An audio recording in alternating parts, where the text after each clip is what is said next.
Well, we're going to be talking about some stretches today for the inner thigh and the groin.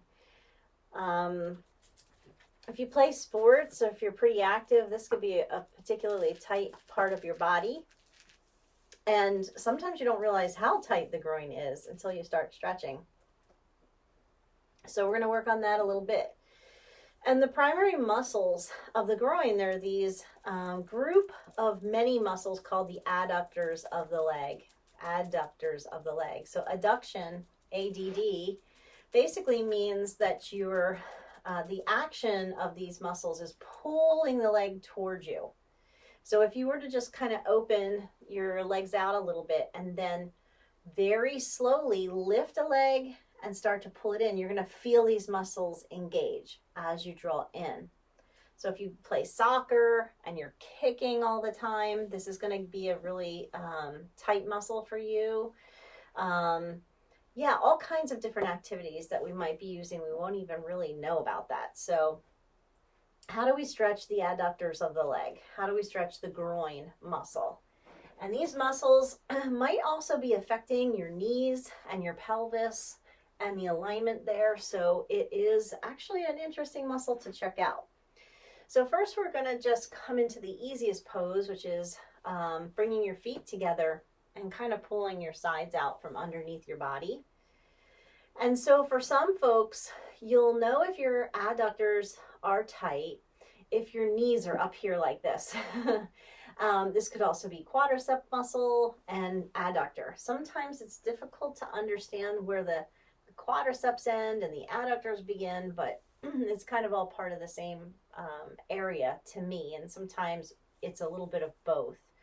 So if your knees are way up here and you're really having time and you're hunching over, go ahead and put either a couple of pillows or a couple blocks under your knees. Ideally, you don't want your muscles firing and activating. You want them relaxing. So if you put a block or something under the knee and you just allow it to be there, that should feel really good. And if your legs are pretty relaxed and they're fairly close to the floor, maybe you don't need it. Now, another thing I want to show you, because for some folks this works really well, is if you take this block and put your feet on top of it. I don't like this so much. I'm a little bit more flexible. So for me, this actually is not great. But some of you may enjoy having your feet on top of the block, and this will allow you to, again, let those hips relax and feel this pull in the groin. So I'm going to take mine out because, again, not so much for me. And then if you hinge forward, you might even be getting some muscles in your lower back. But I find if I do a little bit of a hinge forward and try to keep those knees down, that I do feel a bigger pull in the groin. So we're here already about a minute or so, and you want to stay a little bit longer breathing. My dog has decided she wants to play, as seems like always the case when I start to teach for you guys. So stay here. Let me just correct the camera for a second. I think I'm a little off center here. May look a little weird for you guys. I want to try to keep it centered. Okay. That's a little bit better. Yeah, so we want to have those knees down. We want to have this stretch. But this isn't getting the whole muscle because our knee is bent. So we're going to go into a couple of stretches that really get into that whole area. So first what you want to do is choose a leg and stretch it to the side so that it's straight. Now, don't worry how far that goes. For some of you, this is your side, right? You're like, I can't open that any further. That's it. But if you can kind of inch it over, pick it up, whatever you want to do, and pull it over to the side. The other foot's going to come in a little bit closer, but you're going to have your body facing this way, okay? So this feels like an extension. And you're going to feel this pull in the groin right here. So again, you want to just maybe sit with it. Some people like to flex the foot. Some people like to relax the foot. I think you can try it both ways and see what works for you. Definitely want to focus on your breathing. And there's other ways to stretch. So you can just stay here. You can walk forward again, which to me is a deeper stretch in the groin. And if you start walking forward and you feel yourself leaning away from that extended leg, then you want to come back towards it so you're keeping your body level. If you're very tight in the groin, you're going to feel your body pulling away from that stretch. So just even it out and plug whatever this sitting bone is down into the floor a little bit more and feel it there. And just breathe. It's a nice stretch. Now let's say that you want to go even deeper though, if this is okay, but you want to stretch even more. You can try a lateral bend with this, where you bring your opposite arm over the head and stretch to the side. Now for me, this does not enhance the groin stretch. In fact, for me personally, it takes away from the groin stretch. But for some folks, it may. Now you can try also going in the opposite direction. But what you'll soon notice is that this movement in the upper body really doesn't connect as deeply with the lower body. So if you want to isolate the muscles of the groin, just stay here. And I say all of that because I know some of you are advanced yogis and yoginis and you like to get into those deep stretches. But we are primarily focusing on the groin. So we want to kind of stay in this position and just feel. And as you're breathing, just be honest. If you ever catch your body leaning away from a stretch, then just kind of try to even that out. Sometimes we lean away with our hips, sometimes with our head or shoulders. So alignment is key. You do want to keep everything straight. Okay, so taking a few more deep breaths in and out through your nose. These are great stretches. Feeling it out. And when we get to the full legs, both legs are the straddle position, you'll see how this is really difficult. But we're going to be stretching the other side, and then I'm going to show you another way to do it. So let's come back up. You're going to pull this leg back in, and we'll go the other side with this opposite leg. Now right away, because we were stretching that side, you're going to feel this side's going to feel super tight. So you want to, just honor where you are. And again, maybe just stay up, maybe hinge from your hips a little bit to increase the groin stretch. If you catch yourself leaning away, bring it back to center. So ideally, the sitting bones that are in the ground are really rooted equally. And let's just breathe. Are you flexing the foot? That will engage the quadricep. Are you pointing? Are you relaxing? Figure out what you have to do to feel more in the groin. For me, it's just relax. It's just let that leg flop and let go. And then just come back to the breath again. Deep breathing in and out through your nose. It's all good.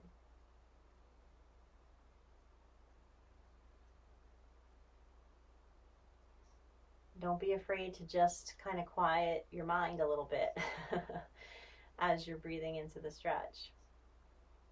You don't always have to be doing something, busying yourself or distracting, So just breathe. And I really invite you to do these groin stretches because, again, I just find that people are tighter there than they realize. Self included. I realized it several years ago. Actually, all the yoga that I was doing was creating more muscle tension because I was instructing so many classes a week. So I had to kind of pull back and just let my body repair and relax a little bit. And just so you know, those of you who don't know this, who aren't yoga instructors, when you're teaching yoga, it's not the same as when you're actually just practicing yoga. So when you're teaching, you're really halfway doing it because you're in your mind, you're not in your body fully. So really important for you to let go of your brain. All right, let's come up out of that one. So before we go into a full straddle, I feel like that's a lot. We're going to do another groin stretch on the hands and knees. And this one I'm really, really in love with. So push that back as you come up. Golly, golly. As you come up on your hands and your knees, you're going to have your feet flat behind you. And when you look through your legs, you can't see your feet. They're flat. All right. And this is called table pose, and we're just kind of lining up our hands, our shoulders, everything. Now, we're going to go into that groin stretch again. So I'm going to start by bringing the right leg over, and I'm going to line up the arch of the foot with the knee of the other leg, okay? Now, we're going to press our fingers flat and spread them out. And here's where it gets really interesting for me. So for some of you, this will be a big stretch. And for others, if you arch your back and look up and let your belly drop down, you're going to feel an even bigger stretch. So just arch up that back, look towards the ceiling or look up, take some deep breaths. You'll definitely feel a pull. Some people don't like to hold it, so they like to tuck under and do a few times where they come up and under, kind of rolling your back or arching your back. And you can do it that way a couple times, or just hold the arch in the back looking up, tailbone up. And you'll feel that in the groin. Now, to deepen this stretch as well, another option is to come down on the forearms, but keep your head up. Don't drop your head, because if you drop your head and round your back, you'll notice you pull out of the stretch. So sometimes I keep my hands interlaced under my chin to keep it up. And that helps to keep the tailbone tilted. It's not so much the head as it is the tailbone. And you just breathe and feel that stretch. And it should feel like a decent sized pull of the groin or inner thigh.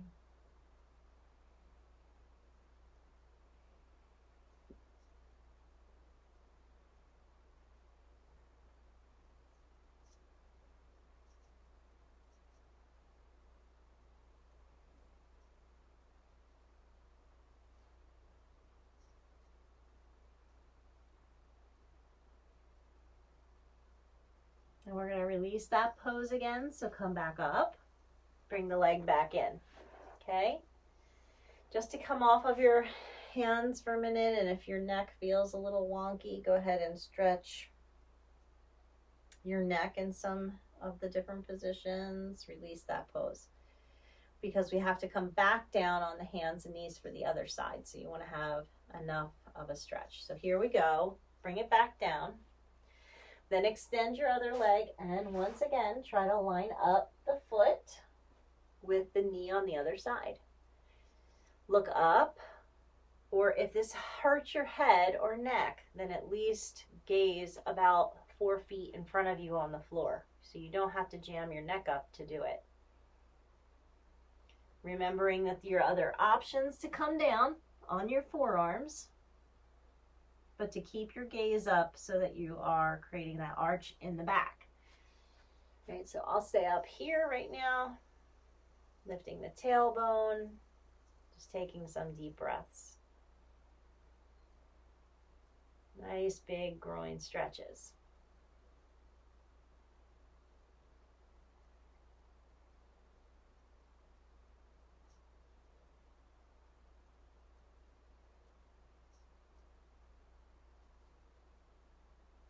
So there are a lot of complicated stretches that you can get into, but these are kind of some of the easier ones.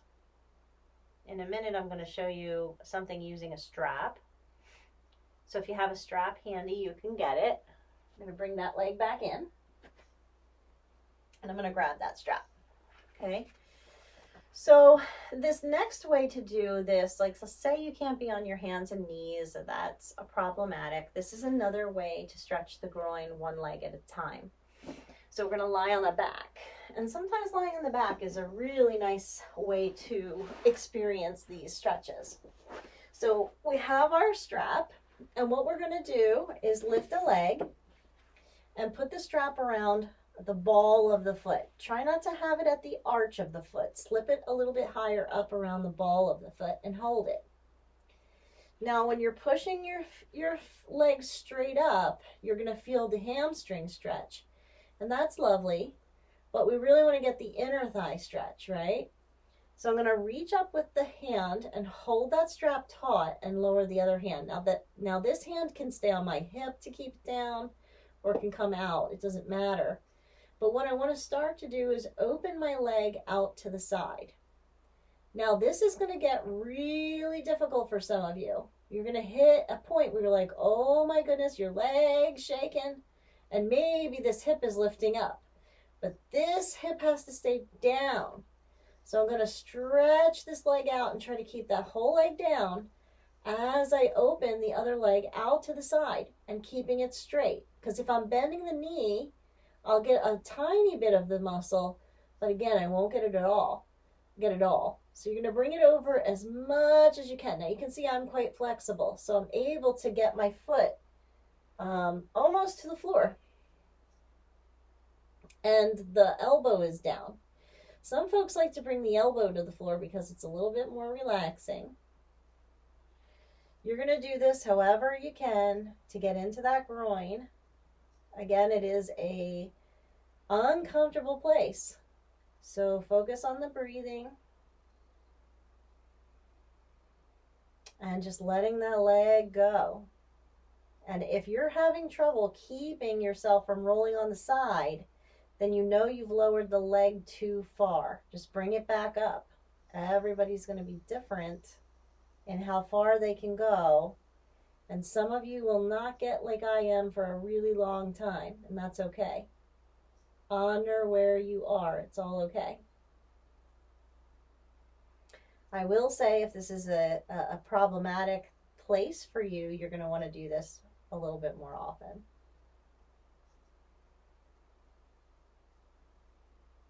All right, so I'm going to bring that leg back up, and sometimes I have to use my other hand because it got a lot further down than I thought. And to slip the other foot in, just bring it up, put it around the strap, and take the other leg down, okay? So now we're going to tighten that up and hold it with the other hand, nice and straight. See the angle there? And straighten out the leg as much as you can. Now, again, I'm going to straighten the opposite leg and keep my hand on that hip so I'm keeping it down. And then I'm going to slowly externally rotate this leg. And if you have to hold it in any place, hold it. Otherwise, if you can get your elbow to the floor or if you can open enough without roll. Remember, if this starts to happen, you want to lift it back up. You want to keep the opposite hip down as you come across. And this is a huge stretch, I'm not gonna lie. Like, it's a really, some people feel like a wishbone when they're doing these hip adductor stretches. They feel like, oh my gosh, I'm gonna snap. So that's why the breathing is super important, and also why, you know, everybody's gonna have a different way to do this stretch for them. And so you can work that out. Just keep breathing and holding it out, working it through.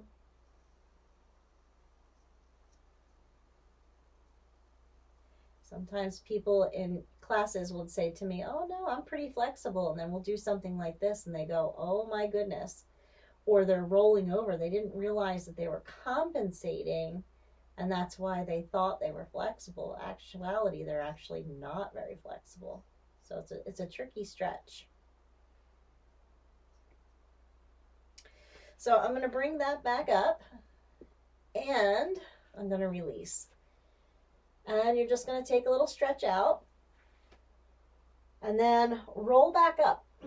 And I'm going to show you I think I can do two ways to do this straddle pose. So the first is regular old straddle. Both legs come out. Now I like to have a block because I will reach for that a little bit. And you see what I did? I just kind of maneuvered those extra muscles out of the way so that they're landing and they're down. So some people just can't sit up straight. This ain't happening. You might have to fold up a blanket or get a little pillow and put it under your hips. In that case, you would just bring your legs in, sit on the thing, pull the muscles out, open the legs back up, and there you are, okay? So once you get into the straddle position, for me, flexing the feet is okay, but more so what I want you to feel is these muscles here on the sides of your hip. These are called the glute medius and minimus, right in the side. So if I flex my feet, but then I pull the toes towards the back wall, I will feel these muscles engage and get tight. And once I feel those muscles engaging, I know that the ones on the inside have to release. That's that agonist-antagonist situation with the muscles. So only one pair of the pair can be firing at the same time. The other one is eccentrically stretching. So if this is your max, this is your max. If you're able to hinge forward, maybe with a block, you can lay down on the block, coming out. Now, some people have so much flexibility, they can bring their head to the floor or their arms out and their whole chest on the floor. So again, I want you to find your level of flexibility, lean into that, enjoying the stretch, and just breathe. And at any point, if it's no longer fun, come up a little so you always can loosen up if you feel like you slid too far. Sliding happens if you're not on a mat. Sometimes sliding happens for good reasons because we're releasing, and sometimes it's just a little slippery and we went too far. So always honor those limitations where you are. And these groin stretches are amazing. You're going to really, really feel a difference. Even in the span of just a couple of minutes, I can feel like my chest can get so much closer to the ground, or my head. But again, I don't want to go to the maximum point of stretch. I want to stay somewhere in between it, leaning towards further, but not full max. Because if I'm at full max, I might be pushing too hard. And then I could be possibly tearing the muscle a little bit, like microscopically, or potentially injuring a joint. So I want to just, stay a place where I feel the stretch. It's a real good stretch, but I'm being a little bit honest about the level and pulling out just a little bit. So we're going to come back in, and what I want you to do as a measure is the first pose to see if your knees are any closer to the floor. So here you pull those feet in, back to that, we call it cobbler in yoga. Maybe you have the block, or maybe you went to put the block in and realized, oh, I don't have as much space there as before. So just feel that. Even folding forward should feel really easy and smooth. Whereas before, maybe it felt a little clunky. Okay, so that's a good measure of if anything increased. I'm going to show you one last stretch against the wall. So you're going to need enough wall space to do this. And if you don't have enough wall space, like for me, this space here in the back of me may not be enough because of my leg flexibility. But I'm going to show you anyway so that you can get an idea. And then you can figure out for you if you have enough wall space in your room, in your living room, in your kitchen, I don't know. Just find something that's an open wall where there's nothing that you're going to clunk into. And what you're going to do is face the wall. So I'll do that in a second. Come onto your back with your legs up the wall and get your buttocks as close to the wall as you can. Ideally, the butt should be touching the wall. And then you let the legs splay open, Okay, so I'm going to go to the wall now. I have a couple of things obstructing me, but I think I should get close enough to at least show you what it is. I'll hold it for just a couple minutes, then I'll come back up and we'll close out the stretch class today. Okay, so going to the wall. One trick for getting up the wall is go sideways and lift your hip a little bit up the wall. That way your hip and butt is already at the wall. And then when you come down, you fling those legs up. Again, you want to scoot in, get your butt against the wall, open the legs out to the sides. So again, I have a couple little things obstructing me from going any further, but actually that's okay because this feels like a good place to be in the stretch. If you want, you can put a blanket over your lap. Some people like to have some kind of weight or support here. You know, the block isn't much of a weight unless you have a heavy cork block, but a blanket is nice. Now, this leg's a little stuck on that shelf, but look at the, I don't know if you can see how this leg, it's like slowly coming down. I'm not trying to do that, but as I'm breathing, as I'm releasing, I'm getting more flexibility and stretch, and the leg is just going to keep floating down the wall. So using the wall as a prop is amazing because you can just lay here and relax, and you can breathe. And you can just let those legs slip out. And eventually you're going to feel them really, really open.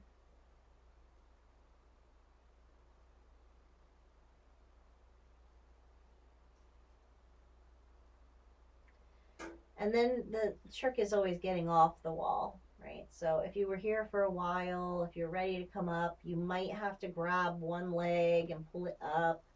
Sometimes the muscles have abducted so much, they've stretched in the groin so much that when we want to fire them up for adduction and pull them in, we almost can't because now they're too relaxed. So in that case, just put your hands underneath your thighs and pull them on up. And then you can roll to one side and you can come up off the floor and back to a seated pose again. And after all that hip adductor stretching, if you want to just keep your legs straight somehow instead of out at the sides, if you want to just keep yourself in, this is hero pose or staff pose, and just breathe, you can. But one thing that you're going to notice, for those of you that practice yoga, for those of you that are having a hard time with the seated posture that we often do in the beginning because your hips are tight,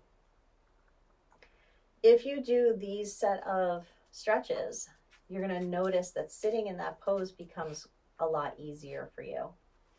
So lotus pose is kind of the go-to meditation posture, and that's where we put one foot up on the opposite thigh and the other foot up on the opposite thigh. Most people find this terribly uncomfortable.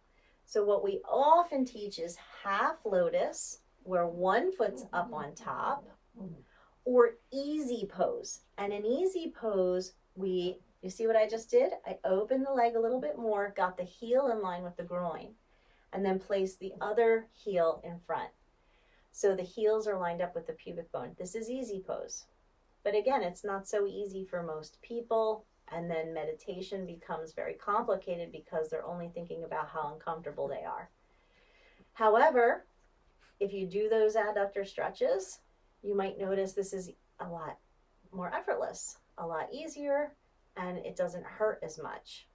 And the only thing I say to people is, for this particular pose, don't always have the same foot in front. Switch it up a lot. Have different feet in front. And you're going to enjoy a more even and balanced stretch in your hips. So that's kind of, these are tight. Why are they tight? How to stretch them. And then the benefits of that stretch are better performance in other areas. So that's always the good thing, right? You want to continue to work on creating a balance in our body, which is all muscles have to be just as flexible as they are strong. And if you're only working on strength, if you're only like working out or, you know, playing your sport and you're not giving enough stretch, then that's where injuries arise, muscle pulls, tears, and sprains. So I hope you enjoyed this class. Maybe you want to set up against the wall a little bit longer and enjoy more of that adductor stretch for the groin. Have a great day, everyone.